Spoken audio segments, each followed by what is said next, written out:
Bonjour à toutes et à tous. Très content d'être avec vous. Mon nom est Steve Tremblay. Je suis le chef de la feuille de route gouvernementale pour le BIM du côté du Québec. Merci de cette invitation à prendre la parole avec vous aujourd'hui quelques instants. Un merci particulier aux organisateurs de l'événement. Hervé, je vous salue. Monsieur Caumont de l'Université de Caen, merci de cette invitation encore une fois.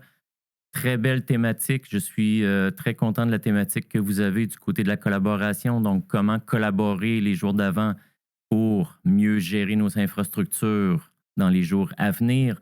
Thématique qui résonne tout à fait dans le cadre de la feuille de route gouvernementale pour le BIM du côté du Québec.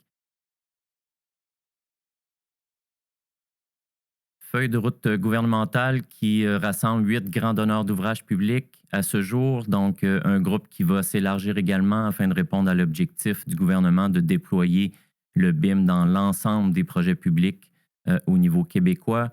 Donc, la Société québécoise d'infrastructure auquel je participe et j'appartiens à titre de coporteur de la feuille de route gouvernementale avec le ministère des Transports et de la Mobilité durable, s'ajoute à ce groupe de porteurs Hydro-Québec, la Société d'habitation du Québec, Parc olympique, la Ville de Montréal, la Ville de Longueuil et la Ville de Québec. Donc, 8 grands donneurs d'ouvrages publics, fiers de faire partie de cette démarche pour revoir les façons de faire au niveau des infrastructures publiques au Québec. Donc, vous avez entendu nos collègues de la Ville de Montréal à travers la programmation. Dans quelques instants, vous allez entendre les acteurs de la Ville de Québec qui portent très bien la démarche aussi du côté du déploiement du BIM et des approches collaboratives. Donc, merci d'être là. Merci à Jean Lemay, qui est notre représentant de la Ville de Québec sur l'événement. Une petite salutation particulière aussi à Jean-François Gauthier, qui fait partie de l'événement avec vous aussi sur place. Jean-François est un acteur clé de la démarche gouvernementale présentement. C'est celui qui mobilise les gens autour de la thématique, qui rassemble les acteurs pour nous permettre de réfléchir, de créer de la mobilisation au sein de l'industrie. Donc ça, c'est très important et je le salue particulièrement.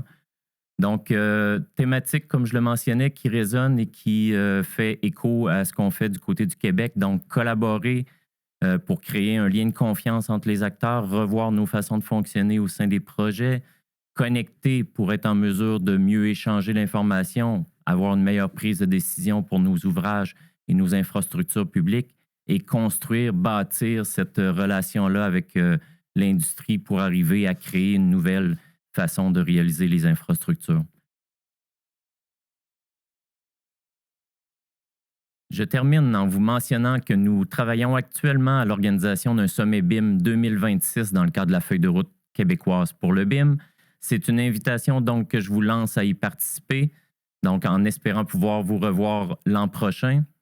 Comme nous avons des enjeux très similaires par rapport à la transformation des façons de gérer nos infrastructures publiques, il m'apparaît évident que nous devrions bâtir ensemble ces liens entre le Québec et la France et plus largement avec la francophonie pour partager nos meilleures pratiques, échanger ensemble et collaborer afin de trouver les façons de mieux gérer nos infrastructures publiques. Je vous remercie. À bientôt. Donc, merci beaucoup pour l'invitation. Je vais me présenter, Jean Lemay, directeur de division ingénierie soutien technique. Comme vous pouvez voir, j'ai plusieurs chapeaux là, la gestion des immeubles. Je participe à l'implantation du BIM. Je m'occupe de la sécurité physique des immeubles, de la gestion de l'énergie, de la décarbonation des bâtiments de la ville. Ensuite, toutes ces électrifications, des bornes de recharge pour nos véhicules corporatifs. Donc, j'ai plusieurs chapeaux. Je ne suis pas le spécialiste de tous les domaines, mais j'ai une équipe là, très aguerrie là, qui m'aide dans tous ces domaines-là. Donc, le plan de la présentation aujourd'hui, on va parler de la feuille de route gouvernementale, la collaboration et mode contractuel, l'utilisation du 3D à la Ville de Québec. Donc, c'est les 4 thèmes là, qui vont être chapeautés aujourd'hui. Présentation de la Ville de Québec. Donc, la Ville, juste pour vous montrer un petit peu la grandeur, les principaux actifs qu'on a par rapport à un petit peu notre sujet d'aujourd'hui. On a une superficie de 454 km², une population de 550 000 citoyens, pour une agglomération de 800 000 personnes. Si on compare avec, ici, je comparais avec les statistiques un petit peu avec la ville de Caen, on est 4 fois moins dense que vous autres par rapport à la population et notre territoire. On a le Vieux-Québec qui est patrimoine de l'UNESCO, donc un secteur plus ancien, plus patrimonial à conserver. On a des actifs là, à la Ville de Québec là, pour 22 milliards de dollars d'actifs. On a un parc immobilier, là, juste les bâtiments appartenant à la Ville qu'on doit entretenir, c'est 1097 bâtiments. On en a 459 principaux. Puis par rapport à l'ampleur du territoire, là, on a 2200 km de route, 2585 linéaires d'aqueducs, 1900 conduites linéaires d'eau usée, ainsi que de l'eau pluviale, 1800 km. Donc, c'est un réseau quand même étendu. Beaucoup de défis là, pour la modélisation future. Aussi, on a des actifs industriels. Si on parle d'usines de pompage, usines de traitement d'eau, usines de valorisation énergétique, c'est des équipements qui appartiennent à la ville. Aussi, on a des actifs virtuels. On a une carte interactive du territoire qui est en vigueur là, depuis les années 2002. Donc, vous allez voir à travers la présentation la modernisation qu'on veut faire à cet actif numérique. La démarche ville, par rapport au BIM à la Ville de Québec, on a débuté en 2013 avec un gros projet. On avait l'amphithéâtre de Québec, là, qui est un aréna pour le hockey. Donc, c'était un gros projet qui a débuté en mode construction et avec l'entrepreneur, mais ça a été déterminé qu'on le faisait en BIM. Donc, ça a été vraiment notre premier jet là, par rapport à la modélisation des bâtiments. Et c'est ce qui a donné notre coup d'envoi là, pour toutes nos étapes futures. Si on regarde dans la ligne du temps, début de la démarche BIM opérationnelle à la gestion des immeubles, c'est là qu'on a commencé à se structurer, à avoir des équipes. Donc, dans mon équipe, depuis ce temps-là, on a environ une dizaine de personnes qui travaillent pour le BIM pour épauler toutes les équipes de projet qui réalisent nos projets. En 2019, on avait le centre de biométhanisation aussi qui a été construit dans les actifs industriels, toute la modélisation 3D. Donc, c'est beaucoup de choses qui arrivent en même temps. Donc, on s'est structuré, on avance. En 2021, on a eu un petit coup de pouce là, pour poursuivre notre élan qu'on avait débuté, feuille de route gouvernementale que Steve a parlé précédemment. Donc ça nous a permis vraiment de structurer, de se donner des jalons et d'avoir une vision plus à long terme là, de nos actifs. Là, si on voit, on continue quand même des projets. Centre de curling là, qui débute présentement, c'est un projet là, qui est pour les Jeux du Canada en 2027, donc la démarche est entreprise, là, tout avec notre modèle BIM. Donc, au total, on a 46 projets BIM, soit terminés ou en cours de réalisation pour notre parc immobilier. Donc, quelques exemples des maquettes. On voit ceux en jaune, c'est l'amphithéâtre. On a la centrale de police, le centre de biométhanisation. On fait les infrastructures. On a des ponts qu'on modélise en 3D. On a les infrastructures souterraines. Donc, on se diversifie. Là, c'est quand même assez petit, je crois, à l'écran. Je ne sais pas si vous voyez mieux que moi, mais c'est un petit peu notre timeline qu'on a par rapport à la feuille de route gouvernementale. C'est nos objectifs qu'on s'est donnés. Donc, on voit en jaune, on a nos 3 actifs, nous autres Villes de Québec. On a bâtiments, on a des actifs industriels, on a des actifs civils. Donc, on avance dans le temps avec nos défis. Bâtiments, on a été la première entité à la Ville à commencer les projets, donc on s'est fixé des objectifs opérationnels de réaliser tous nos gros projets en premier, en BIM. Ensuite, mais c'était nos plus petits projets, nos projets de rénovation majeure, nos projets plus petits, et ainsi de suite. Les actifs industriels, c'est le même procédé. Par rapport au génie civil, mais le premier projet, c'était la numérisation du territoire, donc vers le virage là, de notre carte 2D vers notre carte 3D. Avec plusieurs jalons aussi qu'ils ont. Donc, ça nous a permis aussi de grossir nos équipes, de travailler et avoir des ressources. Fait que ça, c'est très important. On voit dans la partie du bas, c'est tout vraiment nos chantiers qu'on veut établir. On a différents jalons, on a des environnements de données communs qu'on est en train de planifier. On veut se servir des maquettes là, pour faire la planification, pour faire l'estimation des coûts. Puis on voit notre déploiement là, du CIM, le City Information Modeling.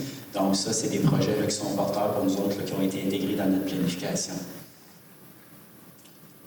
Feuille de route gouvernementale, pour y aller un petit peu plus précisément par rapport à ce que Steve a dit.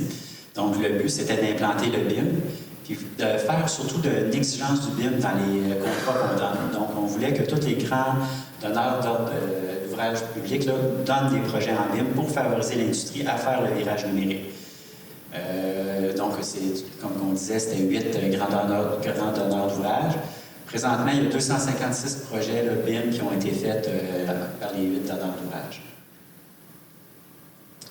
À travers la feuille de route, il y a différents groupes de travail. On parle de la cybersécurité, on parle de consulter l'industrie, mais on a un groupe de travail qui était un des premiers, c'était la terminologie. On en a parlé beaucoup dans les conférences précédentes. Terminologie, c'est important. Donc, on a déterminé notre terminologie là, par rapport à nos actifs, mais adapté au contexte québécois. On a certaines particularités. Donc, on a fait des définitions de généraux numériques, maquettes fédérées, les plans de gestion BIM, niveau d'information. Mais une des définitions, je pense, qui a été peut-être le plus dur à approuver, c'était la définition du BIM.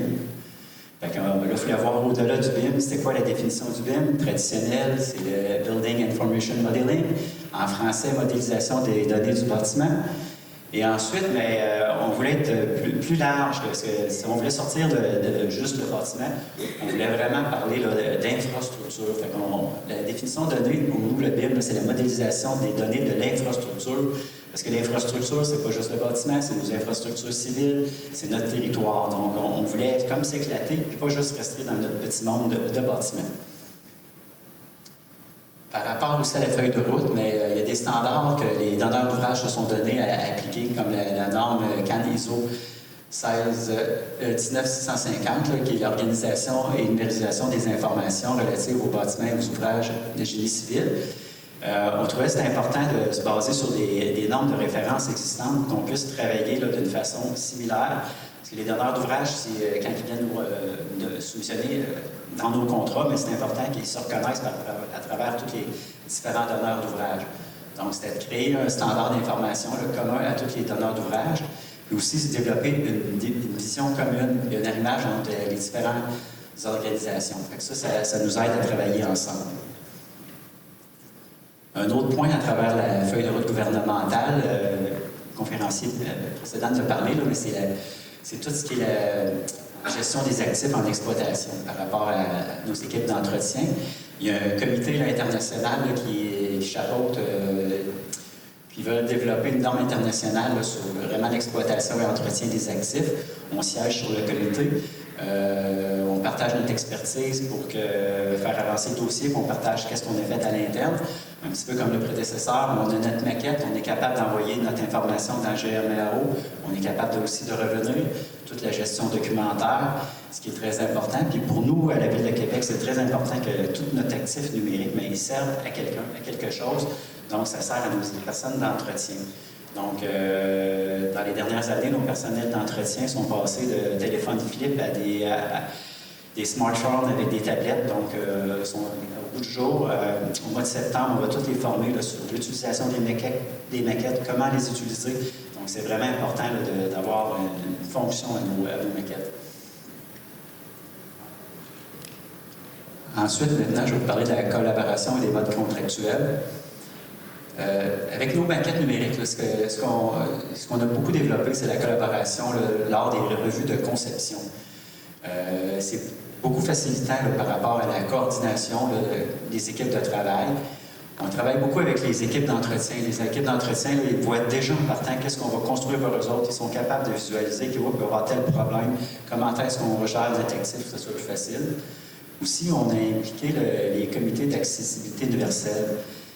Beaucoup plus facile pour eux autres d'avoir une maquette, puis l'environnement alentour du bâtiment par rapport à comment est-ce que ça va être accessible en accessibilité universelle. Il y a des citoyens qui sont sur le comité, donc ils sont capables de visualiser ou dire ça va être quoi les problématiques ou comment est-ce qu'ils vont se promener. Ils font des simulations dans la maquette pour voir comment se déplacer en chaise roulante et différents obstacles.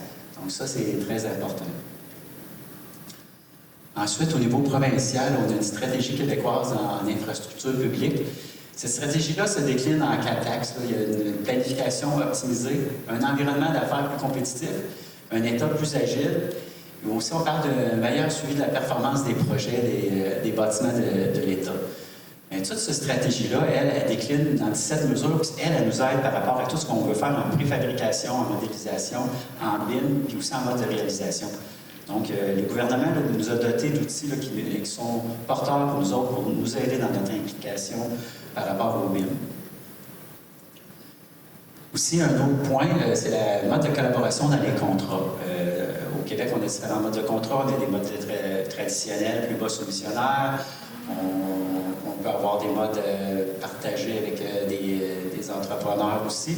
Mais là, on est en train d'implanter la réalisation de projets intégrés, le RPI. Donc, c'est un nouveau modèle contractuel qui va favoriser l'intégration précoce des concepteurs, des constructeurs et des experts en amont.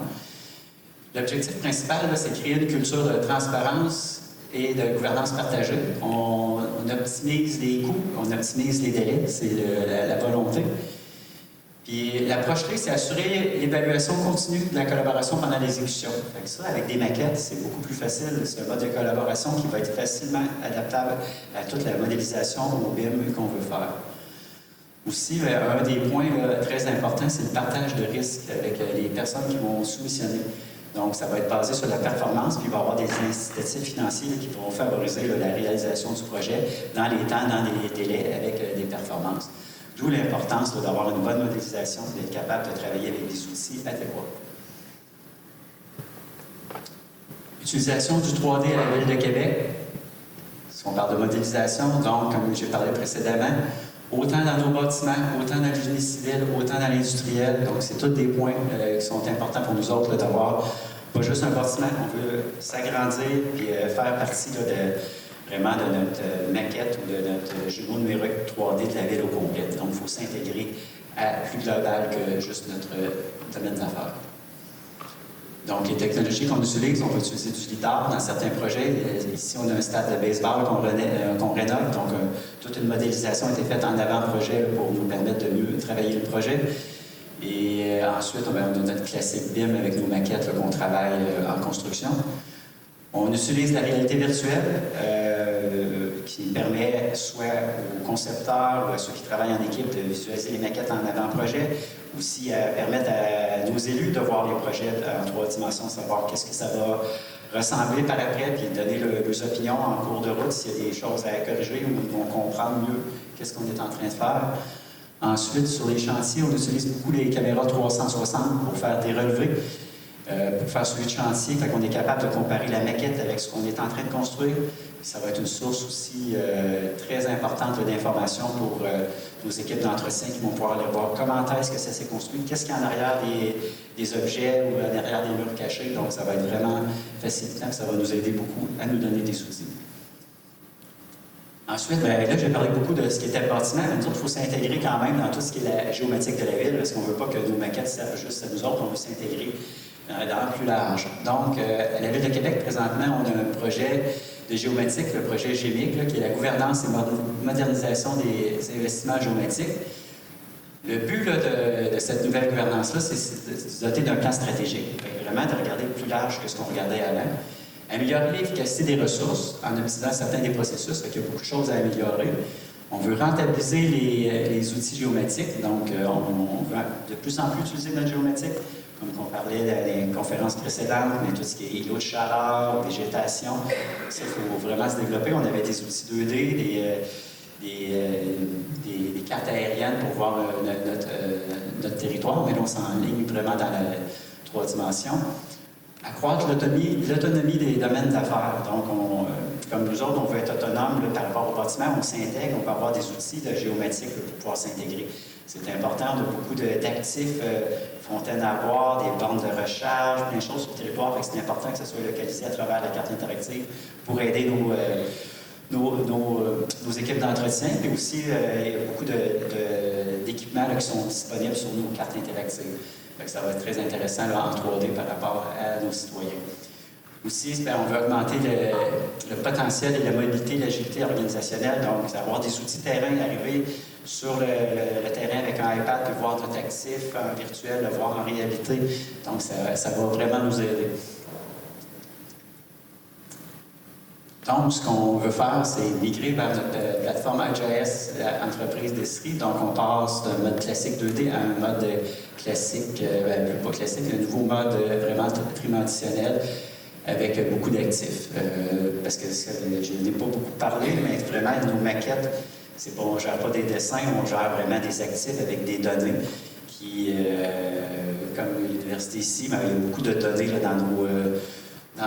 dans tous les équipements qu'on installe, donc ça suit dans les maquettes. Un projet de recherche aussi qu'on effectue par rapport aux jumeaux numériques, c'est par rapport à la gestion énergétique. On a l'école de technologie supérieure, qu'on a travaillé un bâtiment particulier par rapport à faire un nouveau jumeau numérique par rapport à tous les capteurs de température qu'il y avait dans le bâtiment. Donc, on a couplé le bâtiment, la maquette avec le bâtiment réel pour avoir de l'information visuelle, avoir un historique des données à travers la maquette, avoir un suivi énergétique. Aussi, ça nous permet là, de voir d'avoir un visuel, voir s'il y a des problèmes de température selon les couleurs qu'on a affichées à l'écran.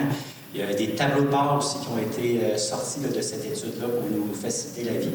Là, la seule chose qui nous manque, c'est un petit peu de ressources pour étendre ça à nos 900 bâtiments. Donc, c'est quand même beaucoup d'ouvrages d'être capable d'avoir des jumeaux numériques là, dans tout notre bâtiment pour notre gestion énergétique. Mais c'est l'avenir, ça va nous faciliter, puis ça va nous permettre aussi probablement d'avoir des outils pour donner de l'information à nos citoyens qui sont dans nos bâtiments par rapport à le confort et avoir les conditions, puis savoir comment coûtent nos bâtiments aussi. On a la numérisation du territoire qu'on a parlé pour alimenter notre nouvelle carte trois-dimensionnelle. Donc, on voit ici des actifs, différentes couleurs de bâtiments qui représentent là, différentes fonctions patrimoniales, classées, non classées. On a au centre, c'est une maquette là, de la ville, mais qu'on a inséré un bâtiment qu'on a fait en BIM là, pour faire une simulation. On voit en vert et en bleu dans le coin, c'est des infrastructures souterraines. C'est pas tout le temps évident à voir là, quand on est dans la dimension du sous-sol. Donc, l'avenir du BIM à la Ville de Québec, on voit la petite charte à gauche, là, on parle on a le BIM, qui est le bâtiment, on a le SIG, qui est la géométrique, puis le DC, c'est notre environnement donné comme un référentiel de données partagées. Fait que ça, c'est important. C'est où est-ce que nos données sont. Présentement, on est dans un gros projet là, pour reviser notre façon de faire, pour se trouver des outils. Ce qu'on veut éviter, c'est d'avoir l'information à plusieurs endroits. On veut la centraliser, avoir juste une information.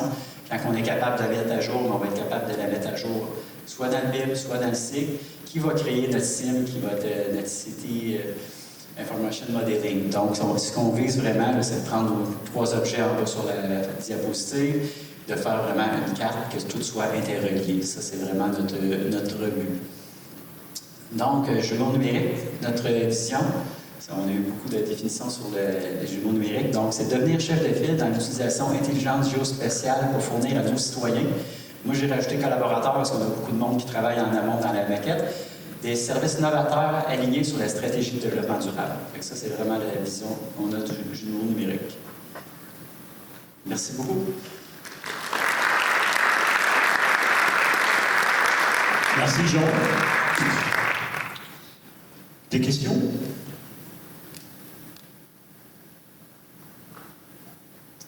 Ou des commentaires, hein, c'est pas que des questions en tant que telles. C'est soit qu'ils n'ont pas compris l'accent ou c'est très clair. Martin. Merci. You use BIM a lot, I see, but you don't combine it with the GIS system for the regional planning? Oh, je ne comprends pas la question. Ah, ok. Vous prenez le BIM. Oui. Pour ne pas le GIS, le Geographic Information System. Bien, pour le GIS, on va là pour la carte interactive, vraiment notre actif. Et on va intégrer notre BIM via le ArcGIS. Ah, ok.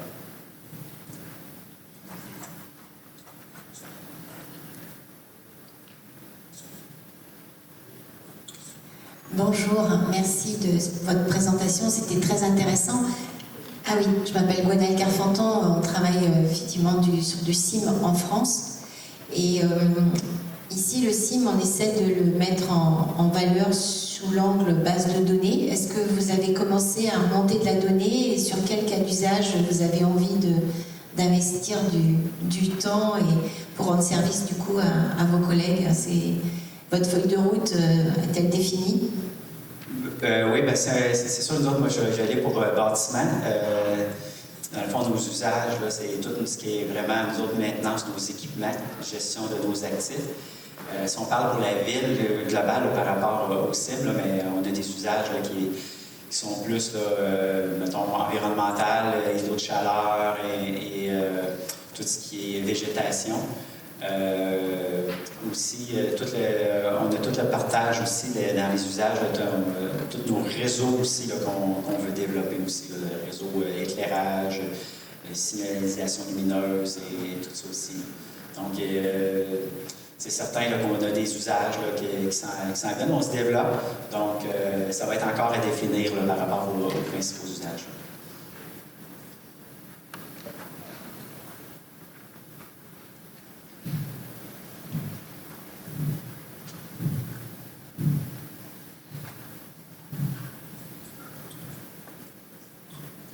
Bonjour, merci beaucoup pour la présentation. Tony Thuillard de SL France. Vous avez dit que vous essayez de passer vos maquettes BIM dans votre SIG. Est-ce que vous pensez utiliser en plus les solutions proposées par Esri, donc Twin 3D par exemple, qui permet d'avoir un modèle 3D en plus de vos maquettes BIM? Ben, c'est certain que quand on importe la maquette 3D dans notre géomatique, là, on n'a pas nécessairement la maquette avec tous les référentiels. Donc, la maquette va faire référence à vraiment une maquette qui est vraiment plus complexe avec tous les nuages de points, toute l'information. Donc, il va y avoir des liens qui vont se faire.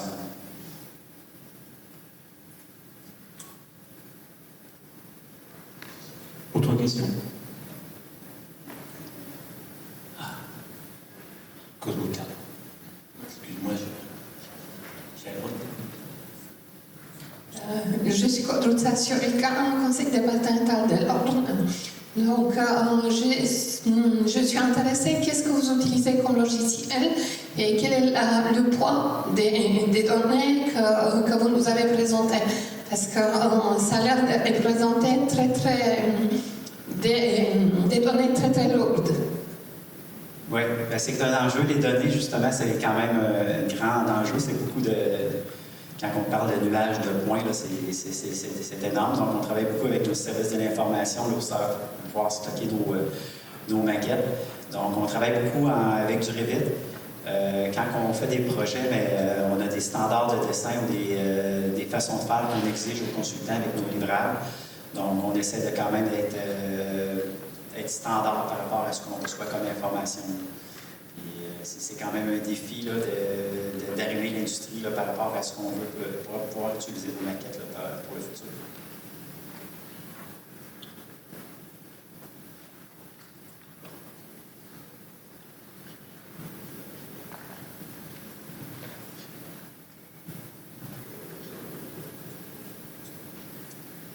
Bonjour, je suis Shailès Bensifi de la région Normandie.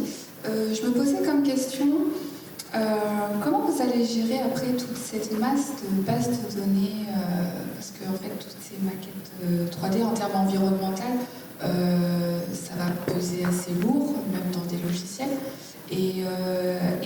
Est-ce qu'il y a aussi ce projet en fait de faire partager la base de données dans cette évolution dans l'avenir?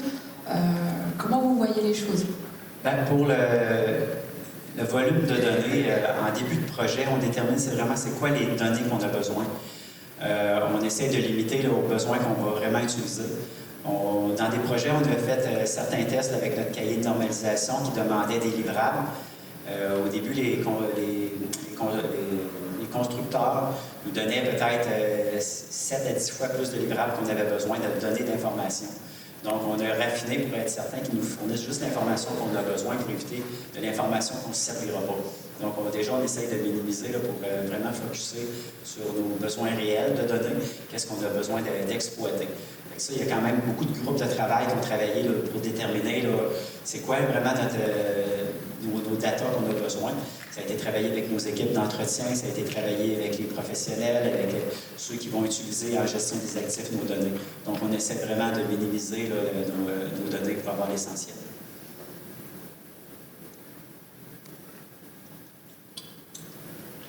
Merci bien, Jean. Merci beaucoup.